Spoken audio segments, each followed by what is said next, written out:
You know, I've met many people who look very wealthy. They have houses, cars, expensive watches. But when I look deeper, I realize they don't have freedom because everything they own ends up owning them. They work endlessly just to pay for the things that once made them proud. A beautiful house, but with a huge mortgage every month.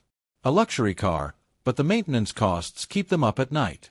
Assets on paper, but burdens in the mind. And then I understood something. Wealth isn't in the numbers on a balance sheet. Wealth lies in the flow of money, the kind that continues even when you stop working. Cash flow is like a river that nourishes freedom. If it flows steadily, you can stop, breathe, and enjoy. But if it stops, everything you have starts to dry up. In today's video, I'll share with you the 7 most profound principles on how to build and maintain cash flow so you don't just own assets, but live a life that isn't bound by them. And you should stay until the end because Principle 7 will completely change how you measure wealth. Principle 1. Assets must generate income. I once said at a seminar in Dallas, if what you call an asset doesn't bring you money every month, then maybe it's not an asset. It's just an expensive decoration. People often confuse ownership with freedom. They buy an apartment, a car, a vacation home, and believe they're building assets. But if bills keep coming and money keeps flowing out every month, in truth, they're feeding liabilities. A real asset doesn't need your presence. It keeps working while you rest, paying you even when you're out of energy. I remember talking to a man in California. He proudly said, "Jim, I own 3 houses. I'm on my way to financial freedom." I asked, "So, how much do those houses bring you each month?" He hesitated. "Well, I'm still paying off the loans. I rent one out, but it doesn't quite cover the cost." I smiled and said, "You don't have 3 assets. You have 3 financial obligations. And if you're not careful, they'll make you work twice as hard just to keep them." A true asset should be like a planted field. You tend to it, nurture it, invest time up front, but when harvest season comes, it feeds you back. A rental apartment, dividend-paying stocks, a steady small business, or even a YouTube channel. You've built the right way. All are fields if they create consistent cash flow. On the other hand, if you have to keep putting money in just to keep it alive, it's not a field. It's a garden. Beautiful, but it feeds no one. People often ask me, how do I know if I'm on the right financial path? I reply, count how many assets are paying you and how many you're paying for. That's the line between working for money and letting money work for you. The modern world makes it easy to get confused. On social media, people show off what they own, but few talk about their cash flow. They show achievements, but hide the bills. They post pictures of luxury cars, but don't mention the 40 extra hours they work each month to pay for them. But money doesn't care about your image. Money only cares about flow. If your cash flow moves in the right direction each month, you get closer to freedom. If it moves the wrong way each month, you drift further from it. So before buying anything, pause and ask yourself, does this pay me? If the answer is yes, invest. If the answer is no, think again. Because one day your health, energy, and time will leave you. And when that happens, only your cash flow can keep working for you. And that's where most people make their biggest mistake. They buy things that look like assets, but in reality, they eat away at their cash flow. The next principle will help you clearly see the thin line between assets and liabilities, so you'll never be trapped in that invisible financial loop again. Principle to expensive but unprofitable ownership equals liability. I once told my students, sometimes what keeps you poor isn't the lack of money. It's how you use it to buy the image of wealth. You see, some people get their first bonus and immediately buy the most expensive car they can borrow to afford. Not because they need it, but because they want to look successful. But a few months later, when the loan and insurance bills keep knocking, the pressure sets in. Not because of the car, but because of the cost of wanting to look rich. I once met a young entrepreneur in Chicago. He wore an expensive suit, a gold watch, and drove a brand new sports car. He said to me, "Jim, I'm trying to live like a successful person because I believe in fake it till you make it." I smiled and said, "It's fine to believe in yourself, but it's wrong to borrow money to buy an image because the image won't pay your bills. Only cash flow will. A liability is something that slowly eats away at your cash flow. It may give you pride in the short term, but takes away your freedom in the long run. And the most dangerous thing is liabilities often disguise themselves as assets. A luxurious but empty house, a grand office that produces no profit, a rare car collection that generates no income. All are expensive liabilities wearing the mask of assets. Imagine you're carrying a heavy backpack. Each time you add a liability, you put another stone inside. At first, it doesn't seem like much, but as you walk further, you'll find yourself exhausted by those beautiful stones. The wise do it differently. They only carry what helps them go farther. Everything else, no matter how shiny, they're willing to set down. I once had a friend, an accountant in Arizona. Instead of buying a big house, he rented a small one and saved the rest to invest in a small online retail store. 2 years later, that store brought in a stable income twice his old salary. When he finally bought his first house, it was his cash flow that paid for it, not his sweat. That's the difference between someone who buys to spend and someone who buys to live freely. If you want to know whether someone is truly wealthy, don't look at what they show off. Look at the peace in their eyes. Those with strong cash flow are always calm. Those in debt, no matter how fancy their car, still carry heavy worries. So before you buy something expensive, ask yourself, will this feed me or will I have to feed it? If you have to feed it every month, it's no longer a reward. It's a responsibility. And true freedom is never built on responsibilities. So if wealth isn't about appearance, where does freedom lie? It lies in the ability for everything to keep running even when you stop working. Let's continue because Principle 3 is the doorway to true financial freedom. Principle 3, freedom is when the bills still get paid. I remember once after talking in New York, a man came up to me and asked, "Jim, when can I say I'm financially free?" I didn't answer right away. I simply asked him back, "If you stopped working tomorrow, would your bills still be paid?" He was silent for a moment, then said, "No, I have to work to keep everything running." I smiled and said, "Then you're not free. You're just renting temporary security with your time and energy." True freedom doesn't come from how much money you have in your account, but from whether your cash flow continues with or without you. Because freedom isn't about quitting work. It's about not worrying when you stop working. Imagine standing before a river. If the water keeps flowing, you can rest because you know the current will continue to nourish your land. But if it stops, everything around begins to dry up. Cash flow works the same way. When it's steady, you breathe deeper, live slower, and start choosing work for meaning, not for bills. I once knew a woman in Florida. She was a teacher, not earning much. But for 15 years, she invested small amounts every month in dividend-paying stocks. When she retired, those dividends were enough to cover all her living expenses. She told me, "Jim, I don't have to do anything yet. I live comfortably." This feeling, it's not wealth, it's freedom. I told her, "You've understood one of the greatest secrets of the successful. They let money work while they rest." You see, most people live in a financial loop. They work to pay bills, then create new bills and must work harder to keep it all going. The price of that stability is endless exhaustion. But the wise step out of that loop through automated cash flow, a rental property, an investment, a digital product, anything that keeps money flowing without their presence. Freedom doesn't come overnight, but it arrives through smart decisions made today. Every time you choose to invest instead of spend, to build instead of show off, you're buying back hours of freedom for your future. The goal isn't to retire early. The goal is to have the choice to work for joy, not for debt. And to have sustainable cash flow, you need a clear metric, not based on emotion, but on one simple question. Does this bring money in or take money out? That's the foundation of Principle 4. Principle Chidi measure everything by cash flow.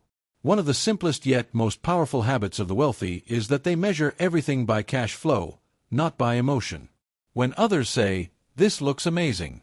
I want it," they ask instead, "Will this bring money in or take money out?"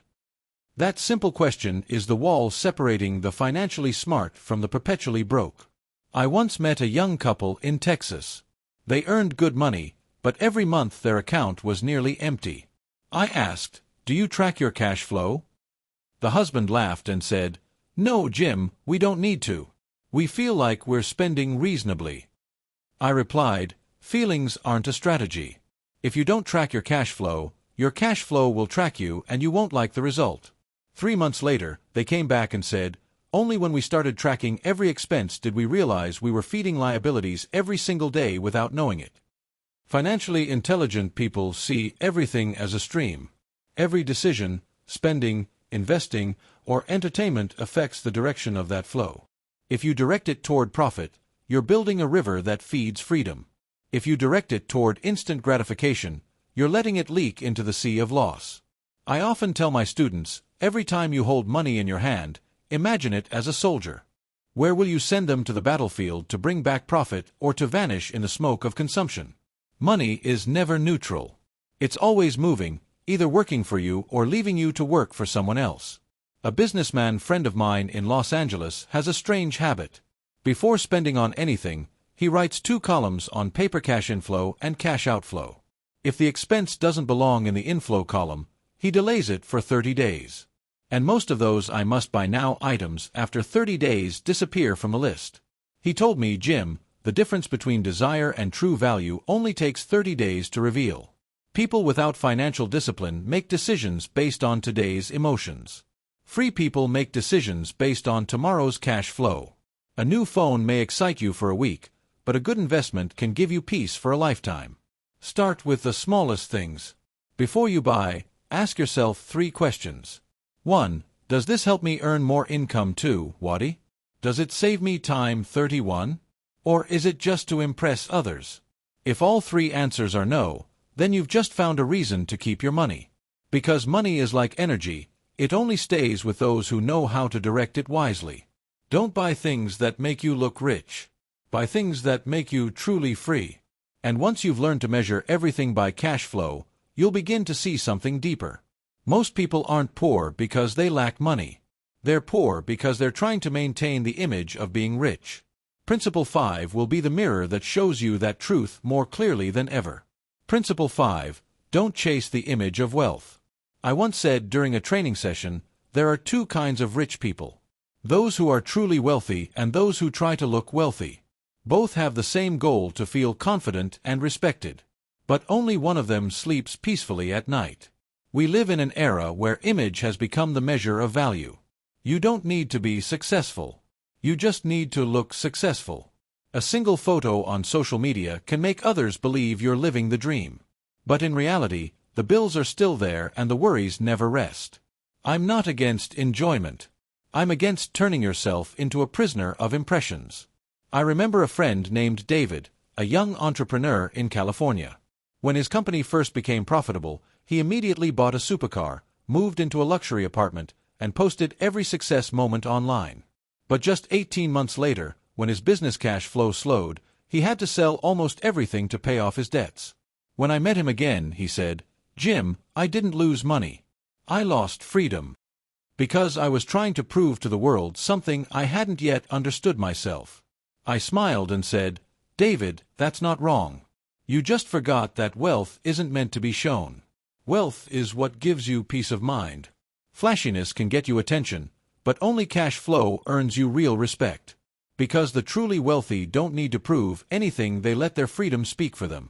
I once met an elderly investor in New York. He drove an old car, wore a simple shirt. When I asked why he didn't buy a luxury car, he laughed and said, "Jim, I don't want people to think I'm rich. I want my bank account to know it." Those who chase the image of wealth always look outward. Those who are truly wealthy always look inward. The first seek validation, the second seek peace. You can impress others with something expensive. But you only impress yourself when your cash flow continues even while you sleep. And one day when you become financially mature, you'll no longer need to prove anything.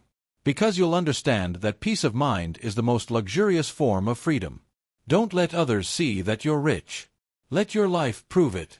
And to achieve that lasting freedom, you must learn to make money work for you. Not just through effort, but through intelligent systems.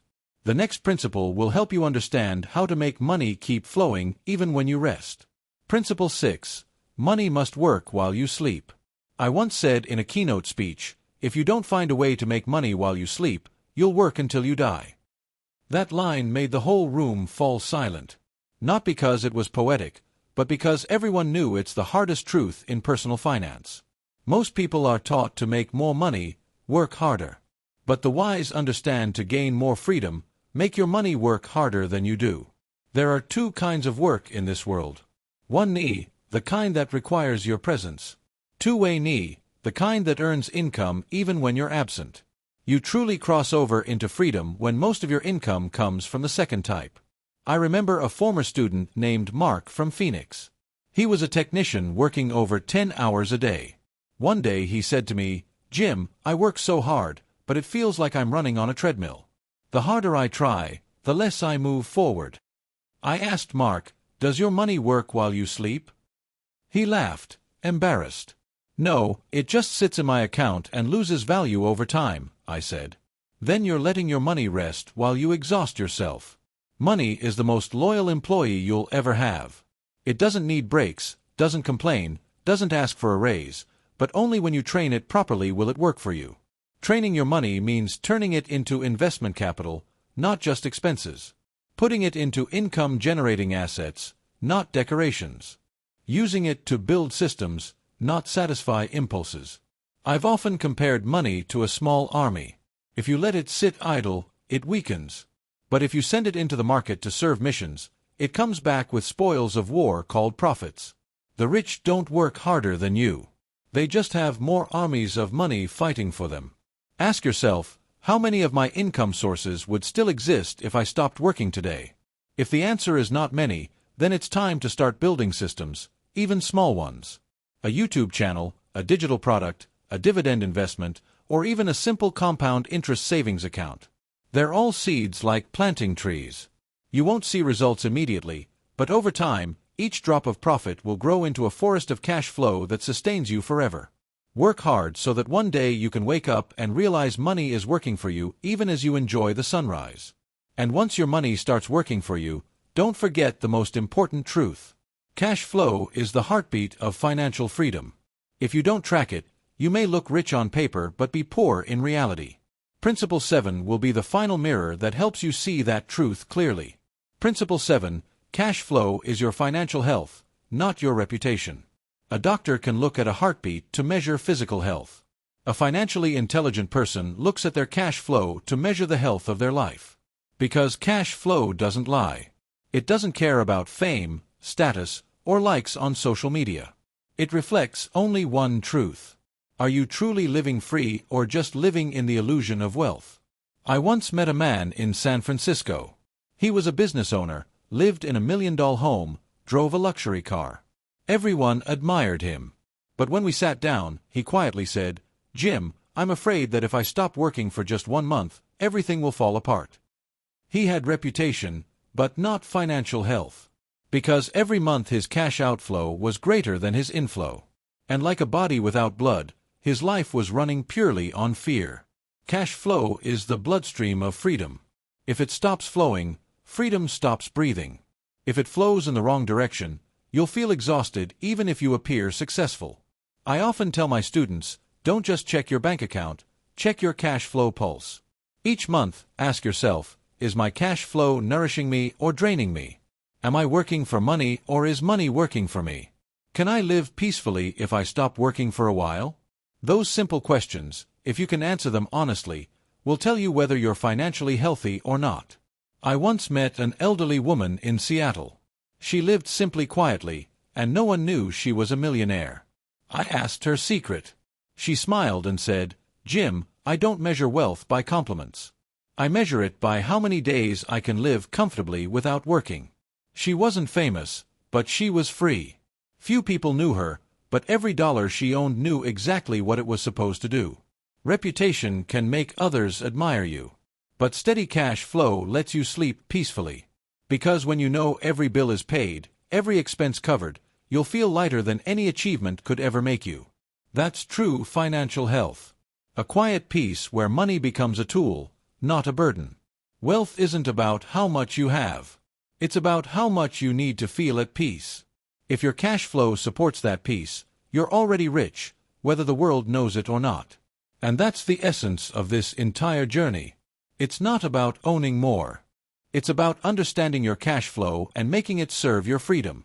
In the final part, I'll help you tie together all 7 principles so you can start designing a life where money no longer controls you. Remember this, my friend. Assets don't define wealth. Cash flow defines freedom. You can have a house, a car, a nice business card, but if you must work endlessly to keep them, you don't own them, they own you. Start with the smallest things. Build income-generating assets, not liabilities disguised as assets. Measure everything by cash flow, not emotion. Stop chasing the image of wealth. Focus on building true freedom. Make money work while you sleep, so each morning you wake up lighter, not more burdened. And finally, check your financial health through your cash flow, not your reputation. Wealth isn't a destination. It's a balance between effort and peace. A person with stable cash flow who can rest and still move forward. That's someone who truly understands the value of freedom. I've always believed our goal isn't to work for life, but to build a life where money works for us so we can live, learn, and give. If you start today, just one small step 5 years from now, you'll thank yourself for not waiting one more day. If this video resonated with you, like, subscribe, and share it with someone who needs a gentle financial wake-up call. Because freedom doesn't come from luck. It comes from understanding and daily action. You and I both have a gift today. Use it wisely. I'll see you in the next video as we continue the journey of building a free life where money is no longer a burden, but a loyal servant. Don't just make money. Make your money make sense.